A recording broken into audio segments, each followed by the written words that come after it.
ಕೊಲೆ ಕೇಸಿನಲ್ಲಿ ಅಪರಾಧಿಯಾಗಿದ್ದ ವಿನಯ್ ಕುಲಕರ್ಣಿಗೆ ಜೀವನ ಪರ್ಯಂತ ಜೈಲಲ್ಲೇ ಕಳೆಯೋ ಶಿಕ್ಷೆಯಾಗಿದೆ.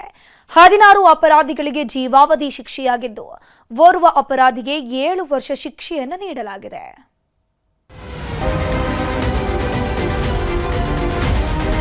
A15 ವಿನಯ್ ಕುಲಕರ್ಣಿ ಅವರ ನಿರ್ದೇಶನದ ಮೇರೆಗೆ ಅವರನ್ನು ಕರ್ಕೊಂಡು ಅಲ್ಲಿ ಹೋಗಿ ಅಲ್ಲಿ ಮರ್ಡರ್ ಮಾಡಿಸಿದ್ದಾರೆ. ಕುಲಕರ್ಣಿ ಅವರ ರೋಲ್ ಬಗ್ಗೆ, ಅವರ ಪಾತ್ರದ ಬಗ್ಗೆ ಬಸವರಾಜ ಮುತ್ತಗಿ ಅವರು ಎಲೆಯಾಗಿ ಬಿಡಿಸಿ ಹೇಳಿದ್ದಾರೆ. ಪೊಲೀಸ್ ಅಧಿಕಾರಿಗಳನ್ನ ಬಳಕೆ ಮಾಡಿಕೊಂಡು ಮತ್ತು ರಾಜಕಾರಣಿಗಳ ಮಾತು ಕೇಳಿ ಪೊಲೀಸ್ ಅಧಿಕಾರಿಗಳು ತಮ್ಮ ಕರ್ತವ್ಯವನ್ನು ಮರೆತು ಅವರಿಗೆಲ್ಲರಿಗೂ ಒಂದು ಪಾಠ ಆಗಬೇಕು.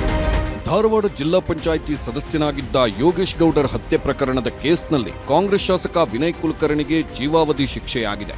ಕೇಸ್ ವಿಚಾರಣೆ ಪೂರ್ಣಗೊಳಿಸಿದ್ದ ಜನಪ್ರತಿನಿಧಿಗಳ ವಿಶೇಷ ಕೋರ್ಟ್ ಮೊನ್ನೆ ಅಪರಾಧಿ ಅಂತ ಘೋಷಣೆ ಮಾಡಿತ್ತು. ಇದೀಗ ಜೀವಾವಧಿ ಶಿಕ್ಷೆ ನೀಡಿ ಅಂತಿಮ ಆದೇಶ ಬರೆದಿದೆ.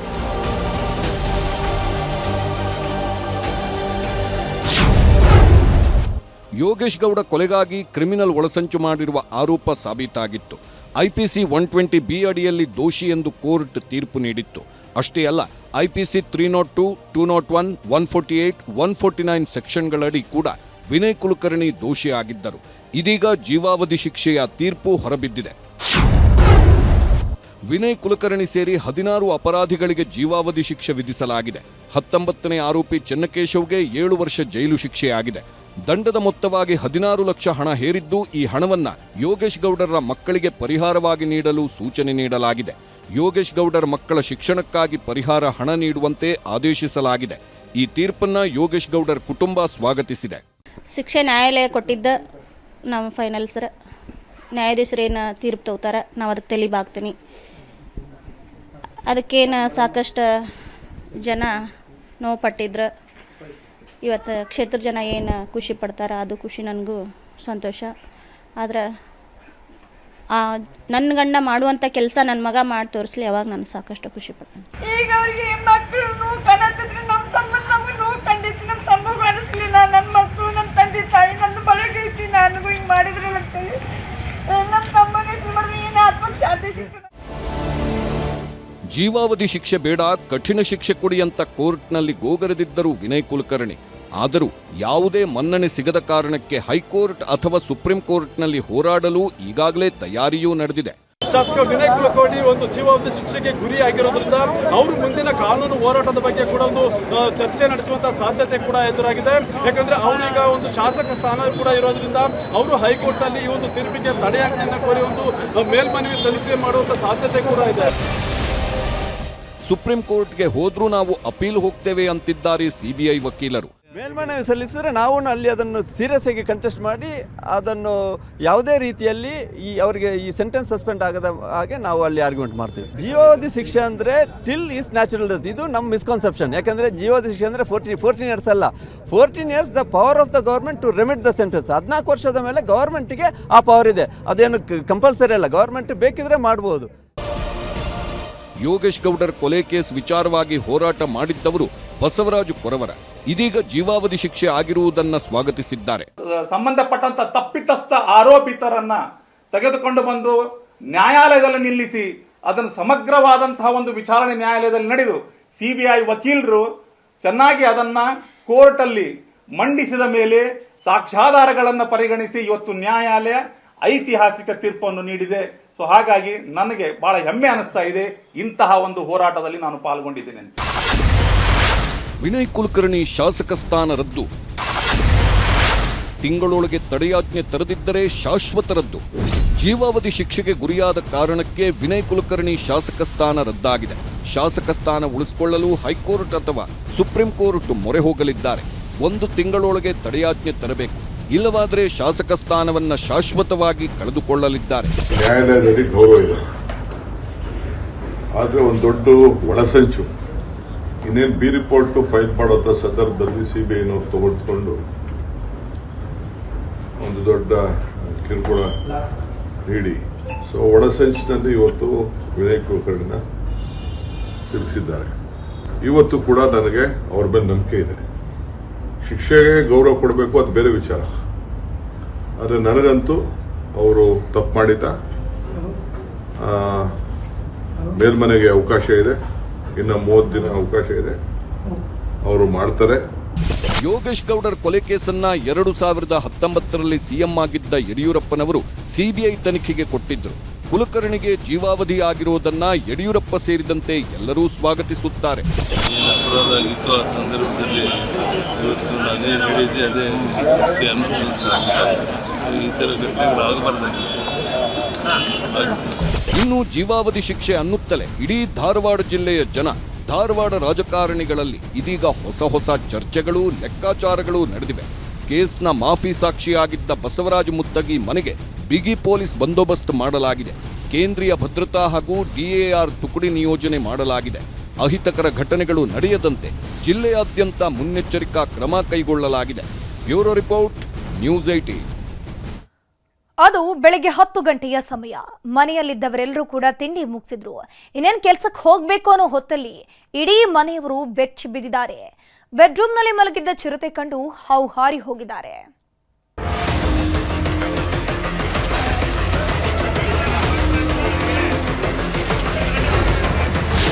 ಬೆಡ್ರೂಮ್ನಲ್ಲಿ ಹಾಯಾಗಿ ಮಲಗಿತ್ತು ಚಿರತೆ. ಸಾಹಸ ಮೆರೆದ ಸೊಸೆ, ಬದುಕುಳಿದ ಅತ್ತೆ.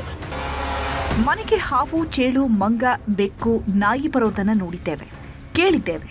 ಆದರೆ ಇದೊಂದು ಮನೆಗೆ ಚಿರತೆಗೆ ಎಂಟ್ರಿ ಕೊಟ್ಟಿದೆ. ಬರೀ ಮನೆಗೆ ಬರೋದಷ್ಟೇ ಅಲ್ಲ, ಬೆಡ್ರೂಮ್ಗೆ ಬಂದು ಬಿಂದಾಸಾಗಿ ನಿದ್ದೆ ಹೊಡೆದಿದೆ. ಮನೆಯವರ ಭಯವಿಲ್ಲ, ಯಾರ ಕಣ್ಣಿಗೂ ಕಂಡಿಲ್ಲ. ಮಂಚದ ಕೆಳಗೆ ಬುಸುಗುಡ್ತಿದ್ದ ಚಿರತೆ ಕಂಡು ಮನೆಯವರು ಬೆಚ್ಚಿ ಬಿದ್ದಿದ್ದಾರೆ. ಮನೆಗೆ ಆಗಮಿಸಿದ ವಿಶೇಷ ಅತಿಥಿ ಮನೆಯವರ ಬುಡ ಅಲುಗಾಡಿಸಿದ್ದಾನೆ. ಸೊಸೆಯ ಸಮಯ ಪ್ರಜ್ಞೆಗೆ ವಯಸ್ಸಾದ ಅತ್ತೆ ಸಾವಿನ ಮನೆಯಿಂದ ಬಚಾವಾಗಿ ಬಂದಿದ್ದಾರೆ. ಈ ದೃಶ್ಯ ನೋಡ್ತಿದ್ರೇನೆ ನರ ನಾಡಿಗಳೆಲ್ಲ ಪುಕಪುಕ ಅಂತಿವೆ. ಬೆಡ್ರೂಮ್ನಲ್ಲಿ ಅದೆಷ್ಟು ಹಾಯಾಗಿ ಮಲಗಿದೆ ನೋಡಿ. ಮೈಸೂರಿನ ಸಿದ್ಧಾರ್ಥ ಬಡಾವಣೆಯ ಜನ ಇವತ್ತು ಅಕ್ಷರಶಃ ಬೆಚ್ಚಿ ಬಿದ್ದಿದ್ದಾರೆ. ಅಕ್ಕಪಕ್ಕದ ಮನೆಯವರ ಮಹಡಿ ಮೇಲೆ ಓಡಾಡ್ತಿದ್ದ ಚಿರತೆ ಅದ್ಯಾವಾಗ ಎಲ್ಲಿಂದ ಸುರೇಶ್ ಅನ್ನೋರ ಮನೆಯೊಳಗೆ ಎಂಟ್ರಿ ಕೊಡ್ತೋ ಗೊತ್ತಿಲ್ಲ. ಗಂಡ ಹೆಂಡತಿ ಹಾಲ್ನಲ್ಲೇ ಕುಳಿತಿದ್ರು.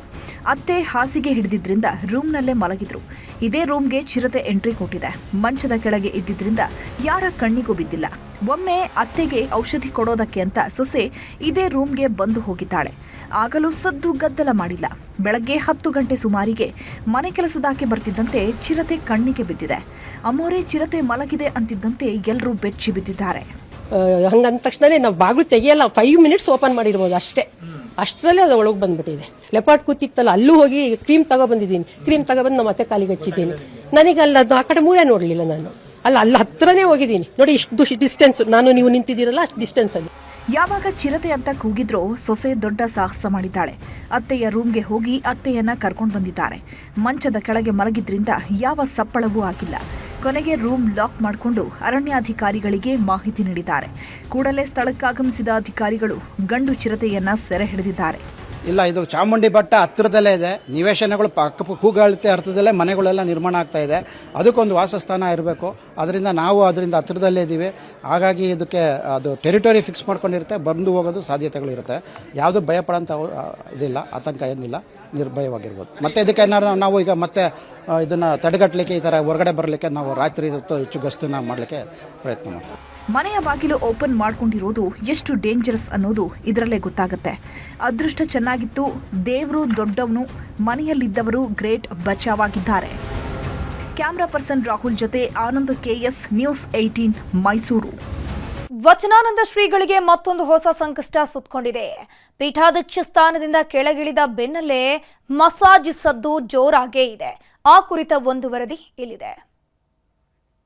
3 ಮಕ್ಕಳು ನಮಗೆ ಕಂಪ್ಲೇಂಟ್ ಮಾಡಿದರು.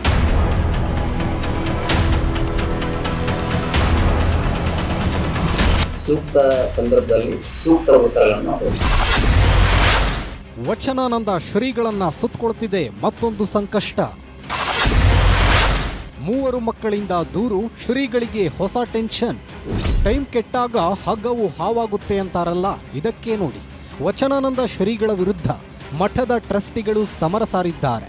ಪೀಠಾಧ್ಯಕ್ಷ ಸ್ಥಾನದಿಂದ ಏಕಾಏಕಿ ಕೆಳಗಿಳಿಸಿದ್ದಾರೆ. ಇದೇ ಇನ್ನು ಹೊಗೆಯಾಡ್ತಾ ಇದೆ. ಇದರ ಬೆನ್ನಲ್ಲೇ ಈಗ ವಚನಾನಂದ ಸ್ವಾಮೀಜಿಗೆ ಹೊಸ ಸಂಕಷ್ಟ ಎದುರಾಗಿದೆ. ಮಕ್ಕಳ ಕಲ್ಯಾಣ ಸಮಿತಿಗೆ 3 ಮಕ್ಕಳು ದೂರು ಕೊಡ್ತಿದ್ದಂತೆ ಹೊಸ ತಲೆನೋವು ಶುರುವಾಗಿದೆ.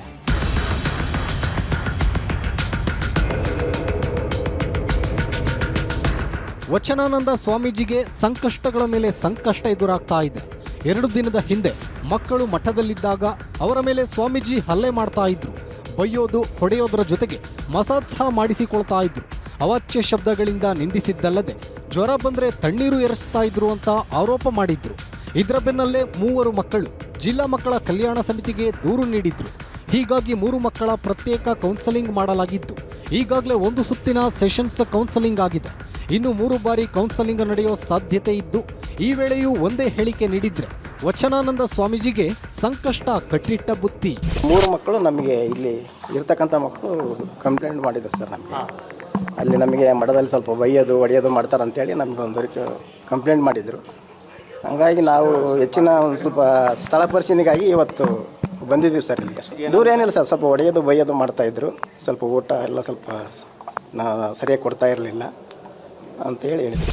ಇನ್ನು ದೂರು ದಾಖಲಾಗ್ತಿದ್ದಂತೆ ವಚನಾನಂದ ಸ್ವಾಮೀಜಿಯ ಹೇಳಿಕೆಯನ್ನು ದಾಖಲಿಸಲಾಗಿದೆ. ಶ್ರೀಗಳ ಮೇಲೆ ಬಂದಿರೋ ಎಲ್ಲ ಆರೋಪಗಳ ಬಗ್ಗೆ ಡಿಸಿಪಿಒ ಕವಿತಾ ಮಕ್ಕಳ ಕಲ್ಯಾಣ ಸಮಿತಿ ಸದಸ್ಯರು ಮಾಹಿತಿ ಕಲೆ ಹಾಕಿದ್ದಾರೆ. ಈ ಬಗ್ಗೆ ಪ್ರತಿಕ್ರಿಯೆ ನೀಡಿದ ವಚನಾನಂದ ಶ್ರೀ, ಮಕ್ಕಳ ಕಲ್ಯಾಣ ಸಮಿತಿ ಮುಂದೆ ಏನ್ ಹೇಳಬೇಕೋ ಹೇಳಿದ್ದೇವೆ, ಸೂಕ್ತ ಸಂದರ್ಭದಲ್ಲಿ ಸೂಕ್ತ ಉತ್ತರ ಕೊಡ್ತೀನಿ ಎಂದಿದ್ದಾರೆ. ಕಾನೂನು ವ್ಯಾಪ್ತಿಗೆ ಬರ್ತದೆ. ನಾವು ಆಡೋ ಮಾತು ಬಹಳ ಸೂಕ್ಷ್ಮ, ಪ್ರತಿ ಮಾತು ಸೂಕ್ಷ್ಮ ಸಂವೇದನೆಯಿಂದ ನಾವು ಇರಬೇಕು. ಈ ಸಂದರ್ಭದಲ್ಲಿ ಅದರ ಬಗ್ಗೆ ಯಾವುದೇ ರೀತಿ ಹೇಳಿಕೆಗಳನ್ನ ನಾವು ಕೊಡ್ಲಿಕ್ಕೆ ಆಗೋದಿಲ್ಲ. ಸೂಕ್ತ ಸಂದರ್ಭದಲ್ಲಿ ಸೂಕ್ತ ಉತ್ತರಗಳನ್ನು ನಾವು ಕೊಡ್ತೇವೆ. ನಾವು ಸಾಧಕರು, ಭಗವಂತರಲ್ಲ, ನಾವು ದೇವರಲ್ಲ, ದೇವರ ದಾರಿಯಲ್ಲಿ ನಡೆಯುವುದು. ಒಟ್ನಲ್ಲಿ ವಚನಾನಂದ ಶ್ರೀಗೆ ಮೇಲಿಂದ ಮೇಲೆ ಸಂಕಷ್ಟ ಸುತ್ತಕೊಳ್ತಾ ಇದ್ದು ಎಲ್ಲಿಗೆ ಬಂದು ನಿಲ್ಲುತ್ತೋ ಕಾದು ನೋಡಬೇಕು. ಸಂಜಯ್, ನ್ಯೂಸ್ 18 ದಾವಣಗೆರೆ. ಬೆಂಗಳೂರಿನಲ್ಲಿ ಐಪಿಎಲ್ ಮ್ಯಾಚ್ ಶುರುವಾದಾಗಲೆಲ್ಲ ಜನ ಹೇಳೋದೊಂದೇ, ನಮಗೆ ಟಿಕೆಟ್ ಸಿಗ್ತಿಲ್ಲ, ಸಿಗೋ ಟಿಕೆಟ್ ಕೊಳ್ಳೋದಕ್ಕಾಗ್ತಿಲ್ಲ ಅಂತ. ದುಡ್ಡಿನ ಆಸೆಗೆ ಬಿದ್ದವರು ಬ್ಲಾಕ್ನಲ್ಲಿ ಮನಸೋ ಇಚ್ಛೆ ರೇಟ್ಗೆ ಮಾರ್ಕೊಳ್ತಿದ್ದಾರೆ. 3 ದಿನ ಆಯಿತು, ಟಿಕೆಟ್ ಸಿಗ್ತಾ ಇಲ್ಲ. ಬ್ಲ್ಯಾಕಲ್ಲಿ ಹೇಳ್ತಿದ್ದಾರೆ 10,000, 15,000, 20,000 10,000ಗೆ ಸೇಲ್ ಮಾಡ್ತಿದ್ದಾರೆ. ದೇಶದಲ್ಲೀಗ ಎಲ್ಲಿ ನೋಡಿದ್ರು ಐಪಿಎಲ್ನದೇ ಹವಾ. ಕಳೆದ ತಿಂಗಳಿಂದ ಐಪಿಎಲ್ ಮೇನಿಯಾ ಶುರುವಾಗಿದ್ದು ಜನ ಟಿವಿ ಬಿಟ್ಟು ಹೊರಗೆ ಬರ್ತಿಲ್ಲ. ಬೆಂಗಳೂರಿನಲ್ಲಂತೂ ಆರ್ಸಿಬಿ ಸುನಾಮಿಯೇ ಎದ್ದಿದೆ. ಈ ಬಾರಿಯೂ ಕಪ್ ನಮ್ದಿ ಅಂತ ಕನ್ನಡಿಗರು ಕುಣಿದು ಕುಪ್ಪಳಿಸುತ್ತಿದ್ದಾರೆ. ಹೀಗಾಗಿಯೇ ಒಂದೇ ಒಂದು ಟಿಕೆಟ್ ಸಿಕ್ಕರೆ ಸಾಕು ಅಂತ ಜನ ಮುಗಿ ಬೀಳ್ತಿರೋದು. 1000 ಟಿಕೆಟ್ಗೆ 10,000ದಿಂದ 20,000 ಕೊಟ್ಟು ಖರೀದಿ ಮಾಡೋರು ಇದ್ದಾರೆ. ಇದನ್ನೇ ಬಂಡವಾಳ ಮಾಡಿಕೊಂಡ ಕೆಲವರು ದುಡ್ಡು ಮಾಡೋ ದಂಧೆಗಿಳಿದಿದ್ದಾರೆ. ಬ್ಲಾಕ್ನಲ್ಲಿ ಟಿಕೆಟ್ ಮಾರಾಟ ಮಾಡಿ ಲಕ್ಷ ಕಮಾಯಿ ಮಾಡ್ತಿದ್ದವರಿಗೆ ಸಿಸಿಬಿ ಕೆಡ್ಡ ತೋಡಿದೆ. ಬ್ಲಾಕ್ನಲ್ಲಿ 15ರಿಂದ 19,000ಕ್ಕೆ ಐಪಿಎಲ್ ಟಿಕೆಟ್ ಸೇಲ್. ಕ್ಯಾಂಟೀನ್ ನೌಕರನ ಬಳಿ ಸಿಕ್ಕಿವೆ 100 ಐಪಿಎಲ್ ಟಿಕೆಟ್. ಐಪಿಎಲ್ ಟಿಕೆಟ್ ಅನ್ನೋದು ದುಡ್ಡಿದ್ದವರಿಗೆ ಮಾತ್ರ ಅನ್ನೋ ಹಾಗಾಗಿದೆ. ಯಾಕಂದ್ರೆ ಎಷ್ಟೇ ಕ್ಯೂ ನಿಂತರೂ ಸಿಗ್ತಿಲ್ಲ, ಆನ್ಲೈನಲ್ಲೂ ಖರೀದಿ ಮಾಡೋದಕ್ಕಾಗ್ತಿಲ್ಲ. ಅರ್ಧ ಗಂಟೆಯಲ್ಲೇ ಸಾವಿರಾರು ಟಿಕೆಟ್ ಸೋಲ್ಡ್ ಔಟ್ ಆಗ್ತಿವೆ. ಆದ್ರೆ ದುಡ್ಡು ಮಾಡೋ ಕದೀಮರು ಮಾತ್ರ ಅಡ್ಡದಾರಿಯಲ್ಲಿ ಕಮಾಯಿ ಶುರು ಮಾಡಿಕೊಂಡಿದ್ದಾರೆ. ಇದು ಬೇಲಿಯೇ ಎದ್ದು ಹೊಲ ಮೇಯ್ದ ಕತೆ.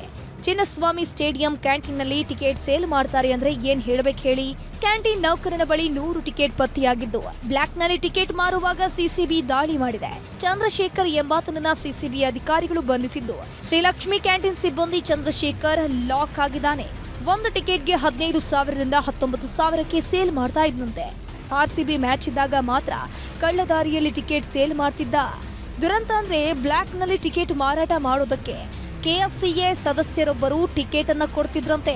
ಟಿಕೆಟ್ಸ್ ಏನೂ ಸಿಕ್ಕಿಲ್ಲ. ನಾವು 1.5 ಅವರಿಂದ ಟ್ರೈ ಮಾಡ್ತಾ ಇದ್ದೀರಿ, ಎಲ್ಲಿ ಒಂದು ಸಿಕ್ಕಿಲ್ಲ. ಬಟ್ ಆದಷ್ಟು ಬ್ಲ್ಯಾಕಲ್ಲಿ ಸೇಲ್ ಮಾಡ್ತಿದ್ದಾರೆ ಅಂತ ಗೊತ್ತಾಗ್ತಿದೆ ನಮಗೆ. ಫಿಸಿಕಲ್ಲು ಟಿಕೆಟ್ಸು ಸಿಗೋದನ್ನೋದು ಇನ್ನು ಡ್ರೀಮ್ ಅದು. ಬ್ಲಾಕ್ ಟಿಕೆಟ್ ಕುಳಗಳ ಹಿಂದೆ ಬಿದ್ದಿರೋ ಸಿಸಿಬಿ ಕೆಲವು ಖಾಸಗಿ ಕಂಪನಿಗಳ ವ್ಯವಸ್ಥಾಪಕ ನಿರ್ದೇಶಕರ ವಿರುದ್ಧವೂ ಎಫ್ಐಆರ್ ಅನ್ನು ದಾಖಲಿಸಿದೆ. ಈ ಕಳ್ಳಾಟದಲ್ಲಿ ಯಾರೆಲ್ಲ ಭಾಗಿಯಾಗಿದ್ದಾರೆ, ಯಾರಿಗೆಲ್ಲ ಟಿಕೆಟ್ ಸೇಲ್ ಮಾಡ್ತಿದ್ರು ಅನ್ನೋದ್ರ ಬಗ್ಗೆ ತನಿಖೆಯೂ ನಡೆಸುತ್ತಿದ್ದಾರೆ. ಒಟ್ನಲ್ಲಿ ಜನರ ಕ್ರೇಜ್ ಅನ್ನೇ ಬಂಡವಾಳ ಮಾಡಿಕೊಂಡವರು ಕೂತಲ್ಲೇ ಲಕ್ಷ ಕಾಸು ಮಾಡ್ತಿದ್ರು. ಎಷ್ಟು ದಿನ ಗರಿ ನೋಟು ಎಣಿಸಿದವರು ಈಗ ವಿಲವಿಲ ಒದ್ದಾಡೋದಕ್ಕೆ ಶುರು ಮಾಡಿದ್ದಾರೆ. Gangadhar ವಾಗಟ, crime bureau, news 18. ಚಿಕ್ಕಮಗಳೂರಿನ ಬಿ ಹೊಸಹಳ್ಳಿ ಗ್ರಾಮದಲ್ಲಿ ಮಳೆ ಅವಾಂತರ. ತೆಂಗಿನ ಮರ ಬಿದ್ದ ರಭಸಕ್ಕೆ ಮನೆಯ ಹಂಚುಗಳು ಪುಡಿ. ಮತ್ತಿಕಟ್ಟಿ ಗ್ರಾಮಕ್ಕೆ ತೆರಳೋ ರಸ್ತೆಗೆ ಅಡ್ಡಲಾಗಿ ಬಿದ್ದ ವಿದ್ಯುತ್ ಕಂಬ. ಹಾಸನದ ಶಂಕರನಹಳ್ಳಿಯಲ್ಲಿ ಮಳೆ ಸೃಷ್ಟಿಸಿದ ಅವಾಂತರ, ಮನೆ ಮೇಲೆ ಬಿದ್ದ ಬೃಹತ್ ಗಾತ್ರದ ತೆಂಗಿನ ಮರ, ಮನೆಯ ಮೇಲ್ಚಾವಣಿ ಕುಸಿತ, ಮನೆಯಲ್ಲಿದ್ದ ವಸ್ತುಗಳು ಹಾನಿ. ಚಲಿಸುತ್ತಿರುವ ಸಾರಿಗೆ ಬಸ್ಸಿಗೆ ಬೆಂಕಿ, ಪ್ರಾಣಾಪಾಯದಿಂದ ಪಾರಾದ ಪ್ರಯಾಣಿಕರು. ಉತ್ತರ ಕನ್ನಡ ಜಿಲ್ಲೆಯ ಮುರುಡೇಶ್ವರದಲ್ಲಿ ಘಟನೆ.